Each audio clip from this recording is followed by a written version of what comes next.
Welcome back, YouTubers, to another NXT review with me, Mr. Parkin, on behalf of the British Fist, as per usual on this Thursday evening. If you have any comments on the show, or any comments regarding to NXT or NXT TakeOver 2 coming up on September the 11th on the WWE Network on a 2-hour live special, please let me know down in the comment section below. Whereas everything last week seemed to have consequence in the 4 segments that were in it, it just felt to me like this week, it was just kind of there. So there was a stark contrast, in my opinion, from the quality of last week's show, where everything, like I said, had consequence and seemed to be building up to something, to this week's show, which, you know, there wasn't really too much to say about, really, as you can probably tell from the length of my review this week. So we opened up this week's edition of NXT with a match that I thought would actually be very good, and a very good way of opening the show, and a very exciting way of opening the show. And it just ended up being very disappointing. You had Team SAWFT Soft, Colin Cassidy, and Enzo Amore versus the Vaudevillains, as we know more as Simon Gotch and Aiden English, in the semi-final of the NXT Tag Team Championship Tournament. And, you know, like I said, I thought this match was going to get a decent amount of time as these two were on very level playing fields. This would have had every reason to be competitive and to be a good competitive match. So you can imagine my surprise when the Vaudevillains won in about 2 or 3 minutes. And you know what? Considering that Enzo Amore and Colin Cassidy are very viable opponents to these two guys, and they're on a very level playing field, this was incredibly disappointing. A very disappointing way, in my opinion, of opening the show. I understand you want to put the Vaudevillains over as much as you want, just like you did the Luchas in the main event. You want those two in the final, etc.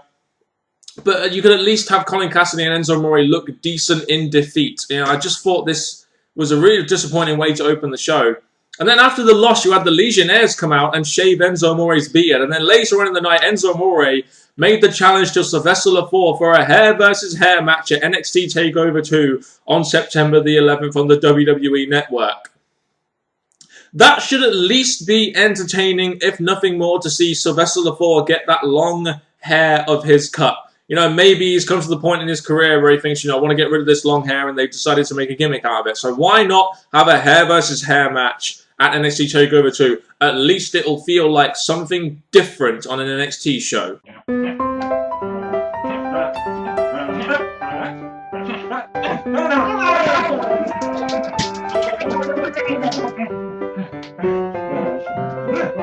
Oh dear, boys. What kind of kerfuffle have you got yourself into now? We then get Triple H coming out to the Full Sail University Arena ring and telling us that NXT TakeOver 2 will be a live 2-hour special on the very odd date of September the 11th. Kind of an odd date to have an NXT TakeOver special, especially after the date isn't what it's famous for, etc. And to be honest with you, I'm surprised this didn't open the show. Maybe it's just because I was watching it on Sky Sports and they have it on a different order there. I do not know. They do this as SmackDown sometimes, but I'm surprised this didn't open the show. And the big news is apparently there's going to be a new GM next week, you know, because JBL has barely ever been around to be a GM. And, you know, apparently, you know, we don't know who the GM is going to be, but apparently it's going to shake the NXT universe up. And it's just at the point with me where I'm like, you know, is the GM just kind of bleh now? You let me know down in the comment section below. Does NXT, number one, does it need a general manager? And number two, has the whole general manager thing just become kind of meh to you? Especially when you know that Triple H is the authority. So he's going to have the authority over the GM anyway. So what's the point? Really? I'm kind of looking forward to seeing who it might be, though. Just, you know, just for, you know, nostalgia's sake or whatever. I'm not really sure who they're going to do, but we'll see. So we had Tyson Kidd versus Tyler Breeze in a match, which didn't last too long because Tyler Breeze walked out through the match. You know what?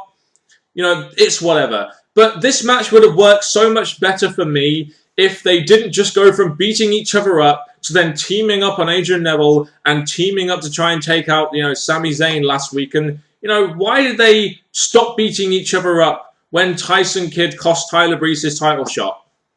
You know, I understand where they were going with this match, but it kind of didn't work with the way they did the main event last week. You know, they beat each other up for a little bit, and then all of a sudden they kind of teamed up, and it's like, well, where's the hate there, really?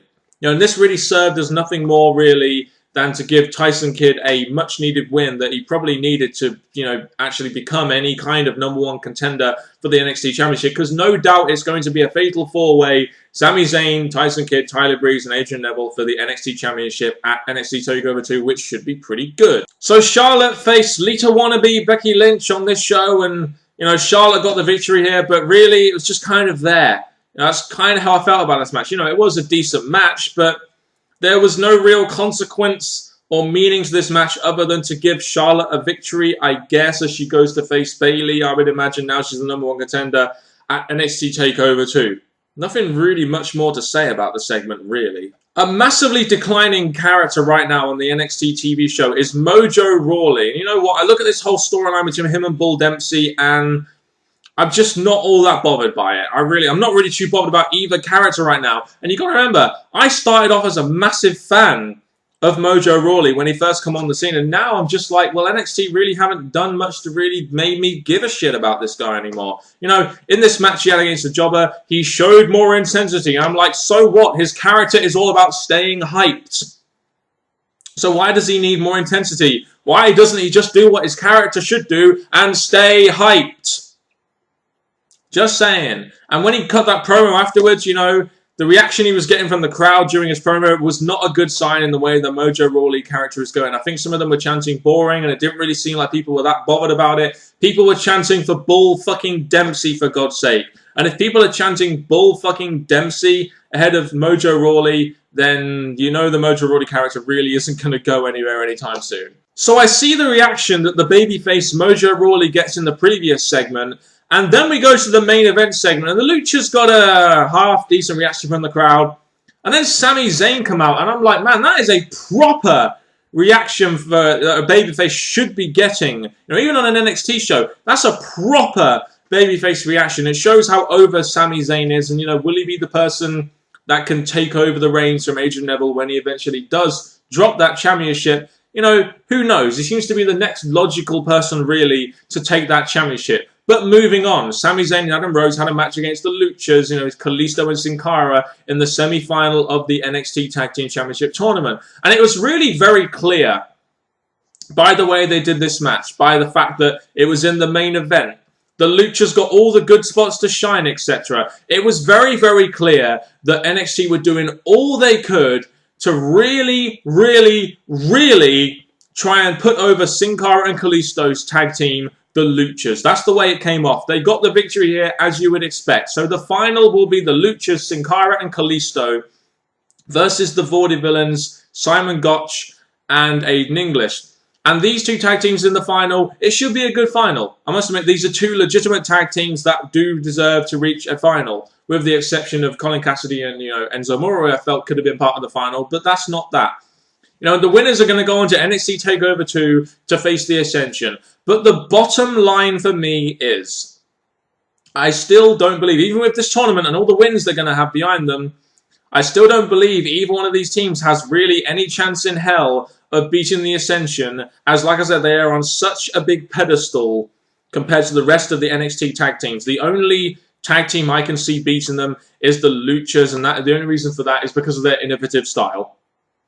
That's the only tag team I can see perhaps even sneaking a victory over the Ascension at this point, which is why I just think that it would have been much easier to just have the Ascension forfeit the titles, move on to Raw and SmackDown, and not have to do a job for anyone, rather than the way they're doing it now. It's like you're going to do this whole tournament, and then what? They're going to lose to the Ascension? This whole tournament would kind of go to waste, really? I don't know. But I just don't think that either of the tag teams in the final have been built up enough over time to really pose a threat to the Ascension's record-breaking NXT Tag Team Championship run. And I can really only see the Ascension winning. And even if the Luchas or the Vaudevillains do beat the Ascension, I'm just going to be like, well, that was bullshit. Because you've got one tag team that's been put on a pedestal there, and the next tag team that's probably down here.